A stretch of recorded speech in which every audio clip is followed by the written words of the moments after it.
अरे आना। ले आया नचनिया को।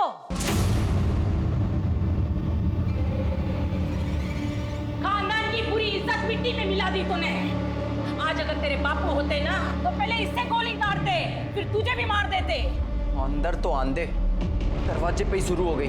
हाँ, यहाँ तक तो आई है, अंदर भी आई जाएगी वो, और आता जाता हमारी खिल्ली उड़ाएगा। देख छोरा, बाजार की हर एक चीज ना घर नहीं लाई जाती। हे राम जी, इस बुढ़ापे में काका दिखना पड़ेगा पता नहीं है। चलो।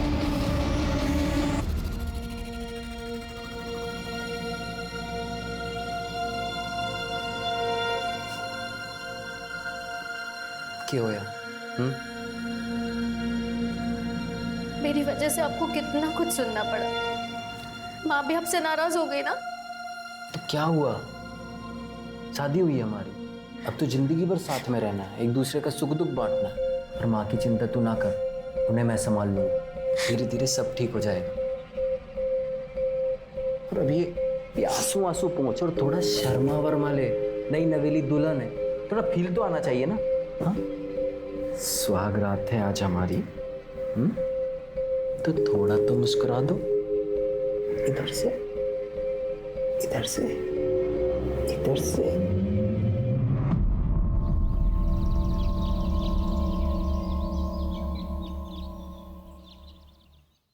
ये लीजिए आपका वॉलेट। पायल, आज मंदिर में कीर्तन है, मोहल्ले की सारी औरतें आएंगी, माँ भी जाएंगी, तुम भी चले जाना, माँ को अच्छा लगेगा। लेकिन राजन, मैं कैसे जा सकती हूँ? मेरा तो शाम को इवेंट है, मैं इवेंट नहीं कैंसिल कर सकती। इवेंट में जाना माँ को खुश रखने से ज्यादा जरूरी है क्या? ये कैसी बात कर रहे हो तुम? तुम्हें तो शुरू से पता है ना कि मैं डांसर हूँ। तुम खुद मेरे डांस के फैन थे। सोचो, अगर तुम्हारा डांस का प्रोग्राम होता और मैं कैंसिल करती तो तुम्हें कैसा लगता? पता था तुम डांसर, तब की बात और थी, तब हमारी शादी ना हुई थी। शादी शादी और मेरे काम का क्या लेना देना है? मेरा काम, लेकिन मेरी बात तो सुनो।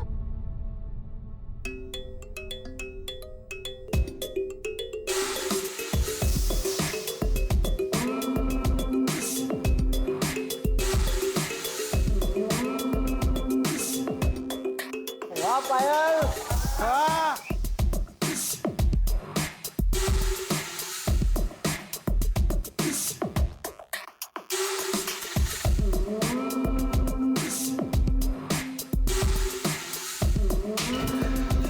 चल निकल यहाँ से। अच्छा। तू ठीक है ना? हाँ दीदी।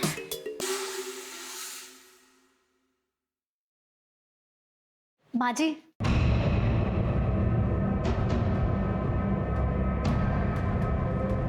मैं ना आपके लिए मन से तोहफा लाई हूँ, आपको बहुत अच्छा लगेगा। मनने नहीं चाहिए, जो लेता होगा ना उसे जाकर दे।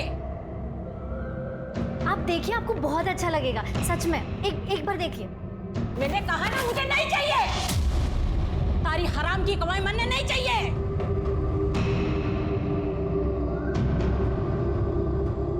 मैं क्या बोल रही हूँ, आप बात कीजिए ना माँ जी से, प्लीज। सही कह रही है, तू हमें कोई गिफ्ट देना ही चाहती है तो ये डांस वांस छोड़ के अपना घर संभाल।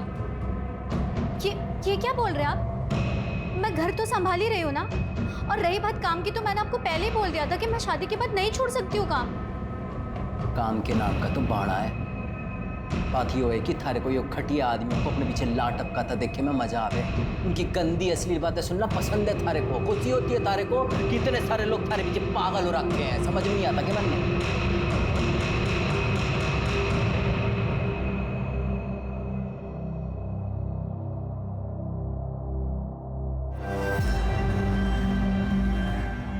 अच्छा हुआ जो ये अपने से गई। अब तू देख, मैं तेरे लिए कैसे खानदानी और सुशील बहू लाती हूँ, पूरी बिरादरी देखती रह जाएगी। राजेश शर्मा से तलाक लेने के बाद पायल वापस अपने घर लौट गई थी, लेकिन सर पायल का बाप बसे सर पायल की शादी से खुश नहीं था। इनफैक्ट वो तो शादी में शरीक तक नहीं हुआ। इसीलिए पायल जब वापस उसके घर चली गई तो उसका बाप उसे दिन रात सुनाते रहता था, काफी परेशान किया था। इसीलिए पायल ने अपना एक अलग घर ले लिया, तो अपनी छोटी बहन अलका, जो उसकी मैनेजर भी है, उसके साथ वहाँ शिफ्ट हो गई। सर कुछ दिनों बाद सुधा अनीश को लेकर पायल के साथ उनके घर शिफ्ट हो गई। सर सुधा पायल और अलका की सौतेली माँ है। सगी माँ का देहांत काफी साल पहले हो चुका था और लोगों का ये कहना है कि बेसेसर उस पर बहुत ही अत्याचार करता था, इसीलिए उसका देहांत हुआ। और उनका भाई अनीश? सर अनीश अलका और पायल का सौतेला भाई और सुधा और बेसेसर का बेटा। पर अनीश का अपनी बहनों से बहुत अच्छा रिश्ता है। कौन है जिसका मर्डर हुआ? सर पोस्टमार्टम रिपोर्ट के मुताबिक ये दोनों मर्डर्स कल शाम 6 और 8 के बीच हुए और सर पायल की मौत सर के पीछे किसी पत्थर के वार की वजह से हुई। सर के पीछे एक घाव मिला है जिसमें सूखा हुआ खून है और सर पत्थर के कुछ पार्टिकल्स भी मिले। मिश्रा, हमें जल्द से जल्द ये डबल मर्डर केस सॉल्व करना होगा। पता लगाना होगा ये दूसरी लड़की कौन है जिसका मर्डर हुआ। इन बॉडी के हिस्सों को DNA टेस्ट के लिए भेजो। सर एक सेकेंड। हेलो, कहाँ पर? ठीक है सर, शिवपुरी में कुएं के पास एक कटा हुआ हाथ और पैर में।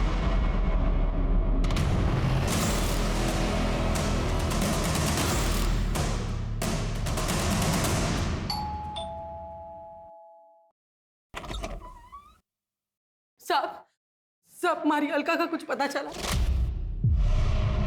बताया कहाँ थी वो 2 दिन से? क्या अलका लापता है? हाँ साहब, 7 तारीख की दोपहर को गाड़ी लेके निकली थी, बता के भी ना गई कहाँ जा रही है। और उसके पीछे मैं मंदिर चली गई। 2 घंटे बाद आई तो अनीश ट्यूशन से आ गया था, पर अलका ना आई थी तो हमने घड़ी देर तक उसकी राह देखी। उसको फोन भी किया पर उसका फोन स्विच ऑफ आ रहा था। जब सवेरे तक ना आई तो घबराहट के मारे जनकपुरी थाने में जाके उसकी गुमशुदगी की रिपोर्ट लिखवाई। सब हम तो कल रात में गए थे ये पता करने के वो उसका कुछ पता चला, पर उसकी कोई खबर ना थी। साहब अलका ठीक तो है ना? आप कौन? यो मारो भाई से बच्चों का मामा। देखिए, हमें एक औरत की लाश मिली, एक्चुअली बहुत की नहीं, ये ना हो सके। वो अलका नहीं माँ, दीदी ऐसा ना हो सके।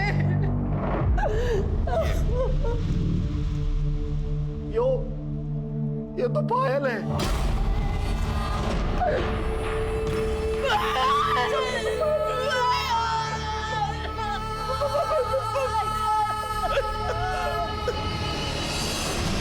पायल की लाश यहाँ सहारनपुर में मिली।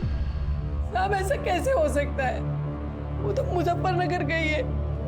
7 तारीख को उसका प्रोग्राम था वहाँ। आज तो वो वापस आने वाली थी, हम उसकी राह देख रहे थे, पर वो हमेशा के लिए हमें छोड़कर चली गई।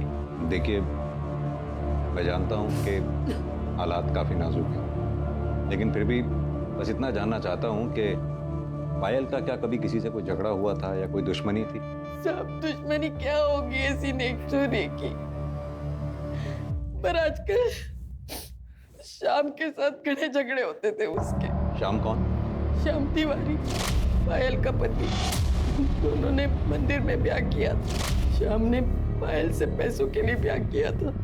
पायल को बेवकूफ बनाकर उससे पैसे लेकर कैश में एक दुकान खरीदी थी। पायल उससे इतना प्यार करती थी, पर बाद में पता चला कि श्याम पहले से ही शादीशुदा है।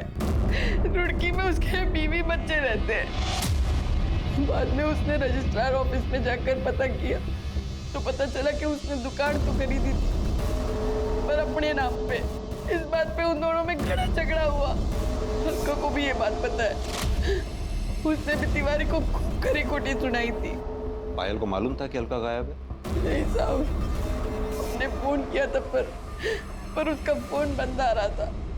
और अलका, क्या आपको लगता है कि वो ये काम? साहब वो वैसे ही बड़ा गिरा हुआ इंसान है, कुछ कह नहीं सकती कि वो इतना भी गिर सकता है। अनीश, तुम कुछ कहना चाहोगे जिससे हमारी मदद हो सके? मैं तो बस इतना ही कहना चाहूंगा कि पायल और अलका दी सिर्फ मेरी बहन ही नहीं, भाई बाप सब थी। ठीक है, अभी हम चलते हैं। अलका के बारे में जैसी कोई खबर मिलेगी आप लोगों को इन्फॉर्म कर दें। मिश्रा, ये जनकपुरी पुलिस स्टेशन से अलका के केस की फाइल मंगवाओ। अब ये केस हम ही देखेंगे। पता करो 7 मार्च को पायल सहारनपुर में क्या कर रही थी, वो मुजफ्फरनगर गई भी थी या नहीं। अलका की गाड़ी ढूंढवाओ। अलका और पायल दोनों के कॉल रिकॉर्ड्स और मोबाइल लोकेशन डिटेल्स निकलवाओ। और हाँ, श्याम तिवारी, इसको थाने बुलाओ पूछताछ के लिए। क्या मेरी पायल का मर्डर हो गया है?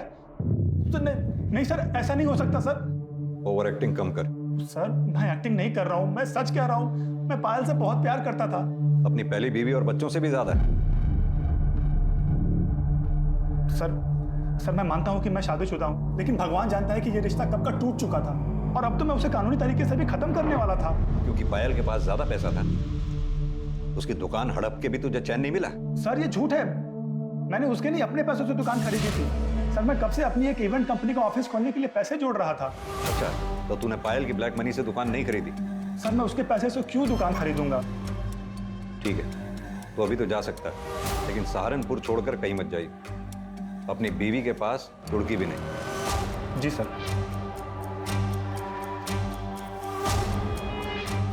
मिश्रा, पता करो ये श्याम तिवारी ने जो कहानी सुनाई है इसमें कितनी सच्चाई है। इसके call record, mobile location details सब निकलवाओ।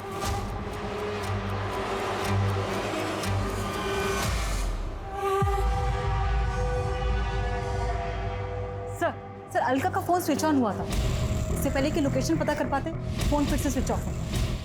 दामिनी, अलका के फोन पे नजर रखो। सर जैसे भी हो सकता है वो मुसीबत में हो, तो शायद हम उसे बचा पाए। Help sir. सर मुझे नहीं लगता मलका को बचा पाएंगे। क्यों? सर बॉडी के जो 2 हिस्से मिले थे, ये उनकी डीएनए रिपोर्ट है। इसका मतलब तो निचले पार्ट का डीएनए 50% पायल की बॉडी से मैच करता है। तो यानी वो बॉडी अलका की है। सर रिपोर्ट से तो यही लगा। मिश्रा, एक काम करो, कुएं के पास से जो हमें हाथ पैर के टुकड़े मिले उनका डीएनए से मैच करके देखो। सर। Hello sir.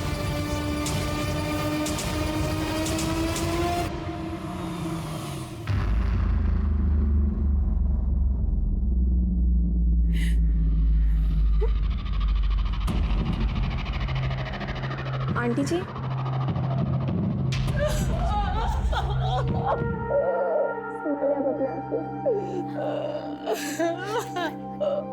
आंटी जी, मुझे तो अभी भी यकीन नहीं हो रहा है कि पायल दीदी और अलका दीदी के साथ इतना सब कुछ हो गया। कितनी बुरी मौत मारा उन दोनों को। आंटी जी अब संभालिए अपने आप को, सब सही हो जाएगा। दीदी, कसम खाता हूँ तुम दोनों की कि ये जिसने भी तुम्हारे साथ किया है ना, छोड़ूंगा नहीं उसे। अनीश, जो होना था वो हो गया। हट, अकेला छोड़ दे मुझे।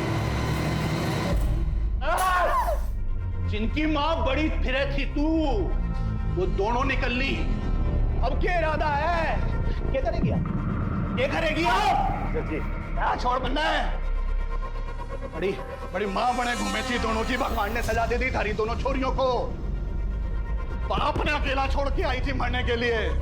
और एक बात बोलूं, और तू कमी नहीं थोड़ी है। सीढ़ी ना है सजा जी, कम से कम माहौल का तो ध्यान रखिए।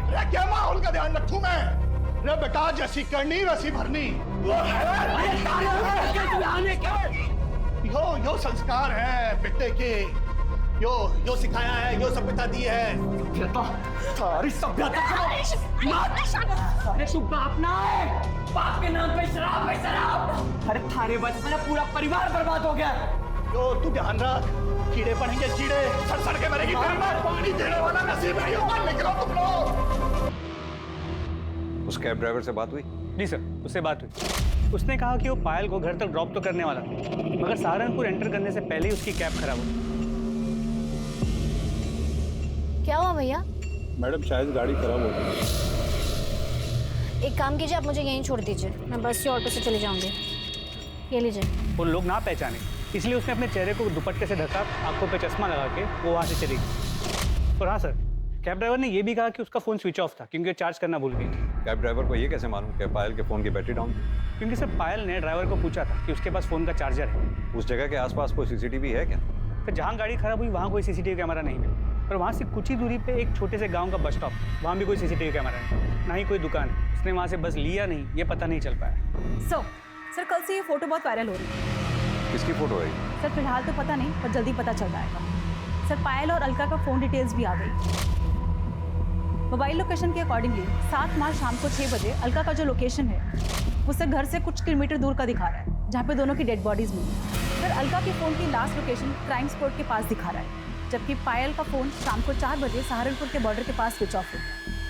इसका मतलब कैब ड्राइवर सच कह रहा था, अलका का फोन स्विच ऑन हुआ? नहीं सर। यानी कि अब तक हमें यह पता है कि पायल 7 मार्च को सहारनपुर बॉर्डर के पास तक पहुंची। उसके बाद वो आगे कहाँ गई, उसके साथ क्या हुआ, ये हमें पता करना है। साथ में ये भी पता करना है कि जो फोटो में आदमी दिख रहा है ये कौन है। हो सकता है पायल की माँ सुधा इस आदमी को जानती है। Right sir.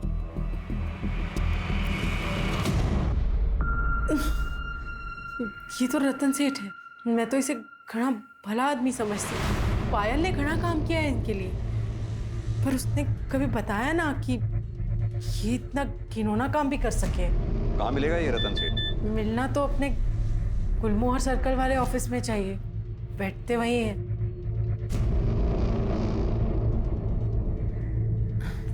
गर्लफ्रेंड से बात करें। गर्लफ्रेंड भी है तुम्हारी? जूही, बचपन से ही घना प्यार करें एक दूसरे को। सेठ घनश्याम ठाकुर जी ने कहा है कि जैसे ही सही समय आएगा दोनों का ब्याह कर देंगे। ठीक है।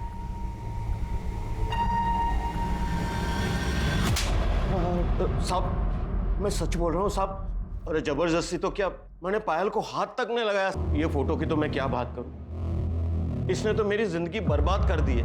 मतलब? मैंने पायल के साथ में बहुत काम किया है।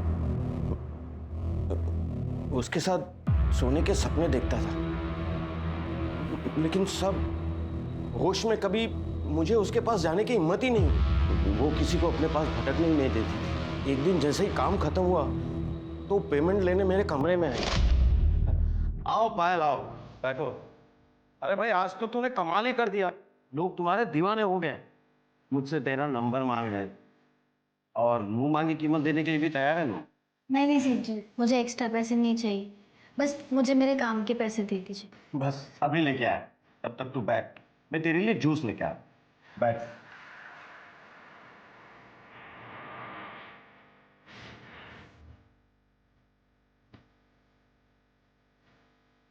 ये लो, जूस पियो। अकाउंटेंट तुम्हारे पैसे लेकर आते ही हो।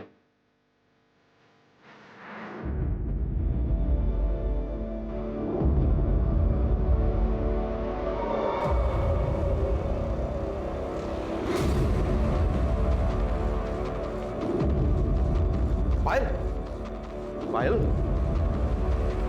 पायल नहीं आ रही थी, तो मैं डर गया कि कहीं वो किसी को बता तो नहीं देगी, पुलिस में तो नहीं चली जाएगी। साहब, फिर मैंने अपना फोन देखा तो देखा कि उसमें ये फोटो भी थी और एक मैसेज भी था कि 2 लाख रुपया दे दो वरना ये फोटो पुलिस के पास चली जाएगी। किसने भेजा था वो मैसेज और फोटो? साहब, अलका ने। उसी ने मेरे सर पे मारा था, जिसके वजह से मैं बेहोश हो गया था। अब तक 15 लाख रुपया ले चुकी है सर इस फोटो के ऊपर। और पैसे ना देने पड़े इसलिए अलका को मार दिया। पायल के साथ सोने का ख्वाब पूरा नहीं हुआ। कामयाब हुई जिसके पास अलका का फोन था। ये एक 15-16 साल का लड़का था जिसे अलका का फोन उस खेत से कुछ ही दूरी पर मिला था जहां दोनों बहनों की लाश मिली थी। इसी ने पायल और रतन की फोटो को अपने दोस्तों को भेजा था और फिर उन दोस्तों ने इस फोटो को आगे भेजकर वायरल किया। अलका के फोन की स्कैनिंग के बाद यह साफ हो गया कि रतन सच बोल रहा है। फोटो और मैसेज अलका ने ही भेजे थे और वो रतन को ब्लैकमेल कर रही थी। लेकिन तब भी इससे यह साबित नहीं होता कि रतन ने अलका और पायल का कत्ल नहीं किया था, बल्कि शक अब और गहरा हो चुका। लेकिन यह साफ था कि दोनों बहनों का कत्ल एक ही समय एक ही जगह पर किया गया था, लेकिन उनके शरीर के हिस्से पुलिस को कंफ्यूज करने के लिए अलग अलग जगह फेंक दिए गए थे। 2 जवान लड़कियों का कत्ल करके उनके शरीर के टुकड़े करना इतना आसान काम नहीं था। लेकिन सवाल यह था कि ये किया किसने था?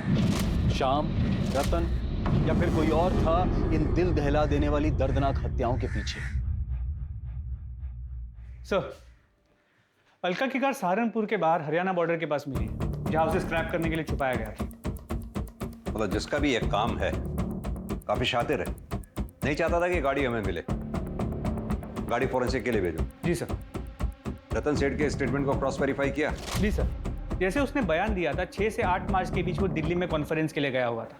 उस दौरान उसकी मोबाइल की लोकेशन भी दिल्ली की है और कॉन्फ्रेंस में आए कुछ लोगों को मैंने ट्रैक किया, उनसे बात की। उन्होंने कंफर्म किया कि उस दौरान रतन कॉन्फ्रेंस में ही था। हो सकता है उसने ये काम सुपारी देकर करवाया हो। सर पॉसिबल तो है, लेकिन उसके कॉल रिकॉर्ड से ऐसी कोई बात सामने नहीं आई। सर शाम की बैंक डिटेल्स आ गई।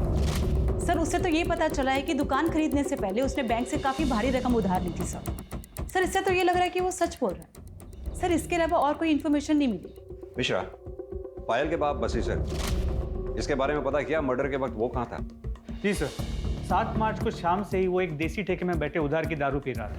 वहाँ काम करने वाले कुछ लोगों से मैंने बात की, वो वही था। और हाँ सर, पायल के पहले पति राजन के बारे में पता किया। राजन का और उसकी माँ का पायल और अलका से मार्केट में झगड़ा हुआ था, जिस दौरान अलका ने राजन की माँ का सर फोड़ दिया और राजन ने उन्हें धमकी दी थी कि वो उन्हें देख लेगा। और राजन के मोबाइल की लोकेशन उस शाम उसी एरिया की है जहाँ हमें दोनों बॉडीज मिली थी। हो सकता है इस कांड को अंजाम राजन ने ही दिया हो। सर जी, मैंने किसी को नहीं मारा, उल्टा पायल और अलका झगड़े को इस लेवल तक ले गई थी, वरना मैं तो उनके मुंह तक ना लगता। क्या हुआ? कितना टाइम लगेगा दीदी? अरे 2 मिनट रुको, पता नहीं क्या हो गया। पाउडर लिपस्टिक को घर चली नचनिया, पता नहीं आज किसका घर बर्बाद है। क्या बोली तू? हाँ, हमारी बहन का घर तोड़ दिया? कुछ तो शर्म कर बुढ़िया, भगवान को क्या मुंह दिखाएगी? देखो भगवान की बातें कौन कर रहा है। पूजा पाठ का नौटंकी करती है और कमीन पंती नहीं छोड़ती है। तुझे तो अलका, ये बकवास कर रही है? औकात में रहे वरना क्या? टूट जा हमारी घर और गृहस्थी, अब मुझे कोई डर नहीं है। और क्यों सुनो मैं तुम्हारी और तुम्हारी माँ की बकवास? हमारी घर गृहस्थी हमारी माँ की वजह से ना टूटी है। थारे को ये घर गृहस्थी से ज्यादा अपना नाच गाना पसंद था। अच्छा, तो ये बात नहीं थी तेरे लिए? तुझे पता नहीं था कि ये क्या काम करती है? तब हमारे छोरे ने ये सोचा था कि ये कीचड़ हमारे घर में आकर पवित्र हो जाएगी। इसे एक आदमी से थोड़ी ना पेट भरता है। अच्छा नहीं किया तूने, छोड़ूंगा नहीं तेरे को, जान से मार दूंगा दोनों को। जा। उसके बाद मैं सीधा अपनी माँ को लेकर डॉक्टर के पास गया। 3 टांके आए थे माँ को। और तभी तूने तय कर लिया पायल और अलका को मारने का? देखिए सर जी, मैं मानता हूँ कि मैं उस एरिया में था, पर मैं वहाँ अपने फैमिली डॉक्टर से अपनी माँ की दवाइयाँ लेने गया था। आप चाहो तो पता कर लो। वो तो हम पता कर ही लेंगे। अभी तो तू जा सकता है, लेकिन सहारनपुर छोड़कर कहीं मत जाइए। सर, फोरेंसिक टीम ने बताया कि गाड़ी में कोई फिंगरप्रिंट्स नहीं मिले और जो भी खून के ट्रेसेस मिले वो दोनों बहन अलका और पायल के ही। यानी कि पायल और अलका का मर्डर हो सकता है कि गाड़ी में ही हुआ हो सकता है फिंगरप्रिंट्स जानबूझ के मिटाए गए। किसका काम हो सकता है? सर, ये शाम के phone recording. Sir, call records के मुताबिक मर्डर के 2 दिन पहले इस शाम ने एक सुपारी के साथ गफूर को कांटेक्ट किया। पर सर, ये लोकेशन डिटेल्स के मुताबिक जिस दिन दोनों बहनों का मर्डर हुआ, शाम का फोन रुड़की से सहारनपुर के बाहर आके रुका और फिर वहाँ से पायल के घर की तरफ मूव हुई और फिर पायल के घर से वापस रुड़की की तरफ गया, मगर अलग रास्ते से। मिश्रा, ये पायल की गाड़ी भी तो सहारनपुर बॉर्डर के आसपास ही खराब हुई थी। जी सर।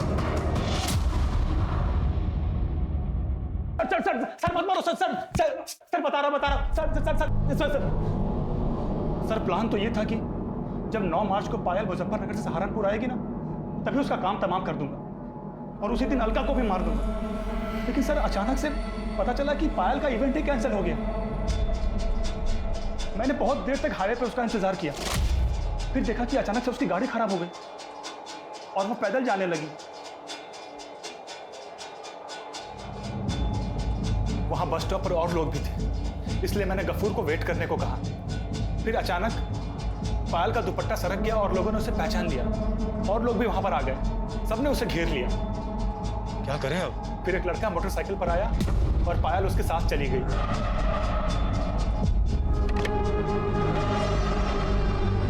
वो लड़का कौन था जिसके साथ वो बाइक पे गई थी? सर, वो हेलमेट पहन रखा था, उसकी शक्ल नहीं देख पाया मैं।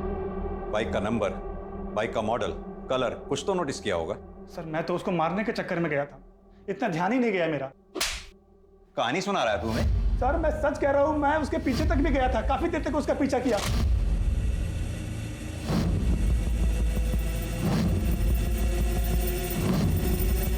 गफूर, छोड़ इसको, बाद में देखते हैं। निकल नहीं क्या? तूने उनका पीछा किया, सुनसान जगह देखकर दोनों को गाड़ी से उतारा, उनको मारा और फिर लाश को ठिकाने लगा दिया। नहीं नहीं सर, ये झूठ है। ये झूठ है? चल अब ये बता, दुकान किसके पैसे की खरीदी थी? बोल। हाँ सर, ये सच है कि वो दुकान पायल के पैसे से थी। सर मैं क्या करता, फ्री की दुकान थी, 15,000 किराया आ रहा था, तो मैंने सोचा कि पायल का ही काम तमाम कर देता हूँ, लेकिन सर हम ऐसा कर नहीं पाए। मिश्रा, पता करो ये शाम की बात में कितनी सच्चाई है। और हाँ, जब तक हम कातिल तक नहीं पहुंच जाते, इसे यहीं बिठा के रखो और इसके साथ ही गफूर को उठा ला। सर अगर ये शाम निर्दोष है तो फिर डबल मर्डर्स किसने किया?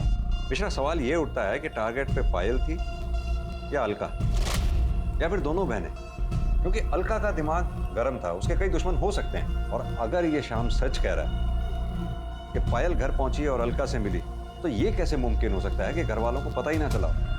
कहीं ऐसा तो नहीं पायल अलका से घर के बाहर मिली, बाहर से ही दोनों कहीं चले गए और फिर मार दिए गए, या फिर इस कांड में घर का ही कोई आदमी शामिल?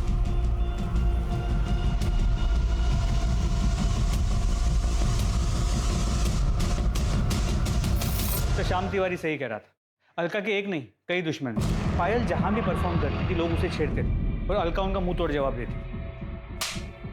वो ये नहीं देखती थी कि वो कौन है, कोई नेता है, नेता का भाई है या पैसे वाला आदमी, वो किसी से भी नहीं डरती थी। यानी कि कामचोर बाप ने अपनी अय्याशी के लिए अपनी दोनों बच्चियों का जीवन ही बर्बाद कर दिया। पता करो ये पायल के चाहने वालों की लिस्ट में क्या कोई ऐसा है जो इतने सालों तक अपनी खुंदक पाल के बैठा हो? सर। दामिनी सर, राजन की स्टेटमेंट को क्रॉस वेरीफाई किया? Yes sir. सर वो सच बोल। सर उस दिन वो डॉक्टर के यहाँ दवाई लेने के लिए गया था। क्लिनिक की सीसीटीवी फुटेज में ये दिख रहा है कि शाम को 6 बजे से लेकर 7 बजे तक वो क्लिनिक में ही था और उसके बाद उसके मोबाइल लोकेशन घर की तरफ मूव कर। सर एक सेकंड। हेलो, कहाँ पर? ठीक है सर। खंडर के पास एक औरत का कटा हुआ हाथ और पैर में, जो काफी बुरी हालत में।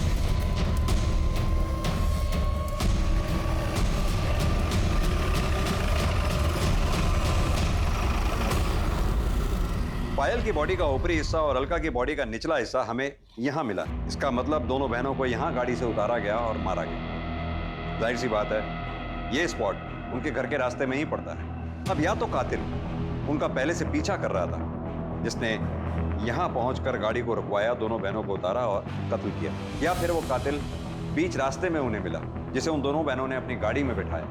अब अगर गाड़ी में बिठाया है तो या तो कातिल उनका जानने वाला होगा, दोस्त होगा, या फिर परिवार का कोई सदस्य होगा, जिसने यहाँ पहुंचकर उन दोनों को गाड़ी से उतारा और कत्ल किया।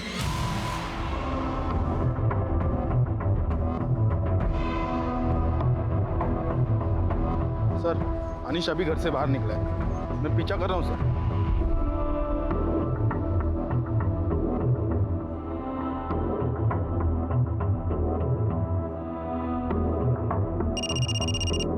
हाँ पांडे, वो जवाहर नगर के दूसरी नंबर गली के आखिरी मकान में घुसा है सर उस तरफ।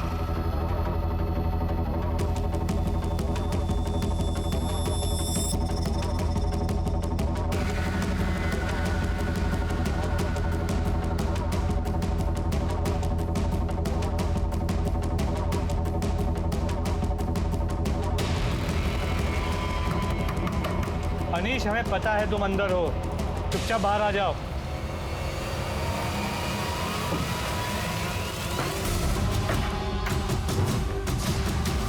अंदर चेक करो।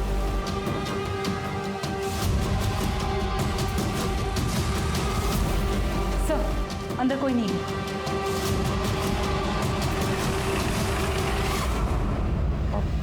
जवाहर नगर में गया था, पर हुआ क्या? क्यों गए? पढ़ाई करने गया था मैं। वो मेरा वहाँ दोस्त रहता है ना, तो आता जाता। तो एक बात बता, जब तू वहाँ से निकला हमें दिखाई क्यों नहीं दिया? मतलब तूने मुझे बताया क्यों नहीं तू वहाँ गया था? नहीं माँ, मैं तो आपको बताने ही वाला था, पर आप सोई हुई थी तो इसीलिए मैं। दोस्त का नाम क्या है? रवि चौरसिया। अचानक पूरा केस घूम गया। इन्वेस्टिगेशन के प्राइम सस्पेक्ट अनीश और उसका दोस्त रवि चौरसिया बन चुके थे। अनीश के कॉल डिटेल्स और मोबाइल लोकेशन से यह साफ हो गया कि अनीश अक्सर अपने दोस्त रवि चौरसिया के घर जाता था और दोनों रोज बात करते थे। लेकिन रवि की मोबाइल लोकेशन ने उसे बड़ा सस्पेक्ट बना दिया था। रवि के इर्द गिर्द सब कुछ संदिग्ध, जैसे कि उस शाम जब अनीश रवि के घर पहुंचा था तब रवि की मोबाइल लोकेशन के मुताबिक वो घर पर ही था। उसके बाद से रवि का मोबाइल फोन स्विच ऑफ आ रहा था और वो गायब था। इतना ही नहीं, उसका मोबाइल फोन उस बस स्टैंड पर भी मौजूद था जहां से पायल ने लिफ्ट ली थी। और बस स्टैंड पर लोगों के पहचाने जाने के बाद यह तय हो गया कि रवि ही वो लड़का था जिसने 7 मार्च की शाम को पायल को अपनी मोटरसाइकिल पर लिफ्ट दी थी और उसे घर छोड़ा था। वो रवि ही था जिसने 7 मार्च की शाम को अलका और पायल को जिंदा देखा था। इन सभी जानकारियों के बाद पुलिस को लगने लगा था कि पायल और अलका के कत्ल में अनीश और रवि का हाथ हो सकता है। इस केस को हल करने के लिए रवि अब एक अहम कड़ी था। पुलिस रवि के फोन पर नजरें गड़ाए हुए थी और जैसे ही फोन ऑन हुआ, पुलिस ने बिना देरी किए रवि को उठा लिया। मैं और रवि, हम दोनों एक दूसरे से बहुत प्यार करते हैं। जूही से हमारा कोई वास्ता नहीं सर। सर मैं अनीश को पहली बार पायल दीदी और राजन की शादी में मिला था सर, और अनीश को देखते ही मुझे इससे प्यार हो गया था सर। सर मुझे लड़के पसंद है, ये मुझे तब पता चला जब मैं रवि से मिला। पर मुझे ये भी पता था सर कि कुछ भी हो जाए मेरी माँ जूही से शादी करा के रहेगी। रवि से झगड़ा होता था, माँ को लगता था कि मुझे जूही से झगड़ा हुआ और माँ उसे मनाने को बोलती थी। और सर मुझे समझ में नहीं आता था कि मैं माँ को अपने रिश्ते के बारे में कैसे बताऊँ। 7 मार्च को क्या हुआ था? पायल तुम्हें कहाँ मिली? सर मैं अपने एक रिश्तेदार को बस स्टॉप पर छोड़ने गया था, तो मैंने रास्ते में देखा कि कुछ लोगों ने पायल दीदी को घेरा हुआ है। तो मैंने दीदी को बोला कि आओ मैं आपको घर छोड़ देता हूँ, और मैंने अपनी बाइक पे उन्हें घर छोड़ दिया था सर। सर मेरे पास ना पायल दीदी का बैग रह गया था बाइक, मैंने सोचा मैं वापस कर देता। जैसे ही मैं उनके घर के पास पहुँचा तो मैंने देखा वो कार में कहीं बैठकर जा रही थी, और फिर मैंने उनका पीछा किया।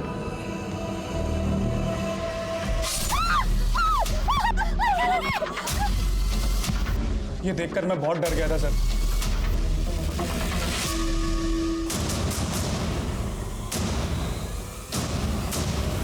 कि मैं उस लड़का को जिंदा ना छोड़ूं। फिर पायल 2 दिन के लिए बाहर गई थी, यही मौका था। हमने सोचा कि बहाने से उसे मंदिर ले जाते हैं और वहीं मार देते हैं, पर फिर पायल वापस आ गई। अरे पायल, शुक्र है भगवान का तू आ गई। नहीं तो जान ही सूख गई थी जब ऑर्गेनाइजर ने बताया था कि तू काफी देर पहले निकल गई। अरे पायल, तू तो 9 तारीख को आने वाली थी, फिर? अरे माँ मैं बताना भूल गई, वो इसका प्रोग्राम कैंसिल हो गया। चल अब आई गई है तो हमारे साथ मंदिर चल, घर में अकेले क्या करेगी? अच्छा ठीक है, मैं बैग रख के आती हूँ। हाँ? तो मैंने और भाई ने तय किया कि हम उन दोनों को मार देते। पता नहीं फिर ऐसा मौका मिले ना मिले। जब गाड़ी सुनसान जगह पर पहुंची तो मैंने बहाना बनाया, मैं बस 2 मिनट। हाँ माँ।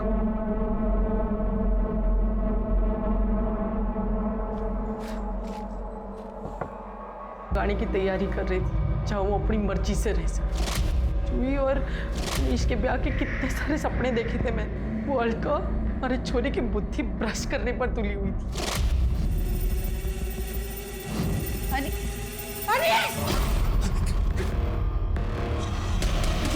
यो क्या कर रहा है? हाँ? इतनी सुथरी गर्लफ्रेंड है थारी, फिर यो? माँ हमारी गर्लफ्रेंड ना है। आंटी आप तू तो रहने दे सुनने सुनाने की बातें। निकल निकल से। माँ इतना हल्ला क्यों मचा रही है? गलत क्या है इसमें? अनीश अगर इसमें खुश है तो इसे खुश रहने दे। तू इसकी तरफदारी कर रही है? अच्छा अब समझी। थारे को ये सब पहले से मालूम था।